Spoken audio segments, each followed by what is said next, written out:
Hi guys, ఇప్పుడే కల్కి 2898 cinema చూడడం జరిగింది. Let's get in to the non spoiler review of కల్కి 2898.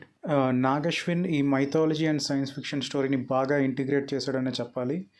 అండ్ ఫస్ట్ హాఫ్ని మేజర్గా క్యారెక్టర్స్ని బిల్డ్ చేయడానికి అండ్ నరేటివ్ని బిల్డ్ చేయడానికి యూటిలైజ్ చేసుకున్నాడు and he succeeded. First 20 minutes of movie తప్పితే మిగతా మూవీ అంతా విఎఫ్ఎక్స్ సూపర్గా ఉంది. ఈ సినిమాలో పాజిటివ్స్ విషయానికి వస్తే మెయిన్గా అశ్వత్థామ క్యారెక్టర్ చాలా బాగా ఎస్టాబ్లిష్ చేశారు అండ్ ఆల్సో ఆ క్యారెక్టర్ చాలా హై మూమెంట్స్ ఇస్తుంది. సెకండ్ హాఫ్లో Prabhas sense of humour and also fight sequences అన్నీ బాగున్నాయి. దాని తర్వాత దీపికా పడుకునేకి కూడా డీసెంట్ బిట్ ఆఫ్ రోల్ ఉంది. She also performed well. ఇంకా మిగతా క్యారెక్టర్ ఆర్టిస్ట్స్ అందరూ బాగానే చేశారు. రాజేంద్ర ప్రసాద్ గారు, మాల్వి నాయర్, స్వస్తి చటర్జీ అండ్ ఆల్సో బ్రహ్మానందం గారు డీసెంట్ పర్ఫార్మెన్స్ ఇచ్చారు.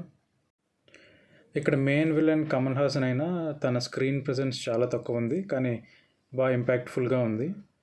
అండ్ సైడ్ విలన్గా స్వస్తి చటర్జీ గారు చేశారు, తనది డీసెంట్ పర్ఫార్మెన్స్ ఉంది.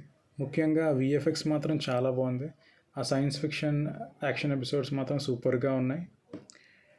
ఇంకా నెగిటివ్స్ విషయానికి వస్తే ఫస్ట్ హాఫ్లో కొన్ని ఫైట్ సీక్వెన్సెస్ అంత ఎఫెక్టివ్గా అనిపించలేదు.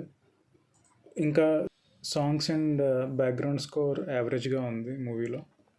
ఈ సినిమాలో మల్టిపుల్ క్యామియో రోల్స్ ఉన్నాయి, అవి మీరు తప్పనిసరిగా ఎంజాయ్ చేస్తారు. అండ్ ముఖ్యంగా కీర్తి సురేష్ వాయిస్ ఓవర్ కూడా బుజ్జికి చాలా బాగుంది. And finally hats off to Nag Ashwin for this wonderful sci fi plus mythology movie. అందరూ తప్పనిసరిగా చూడండి. You will definitely enjoy.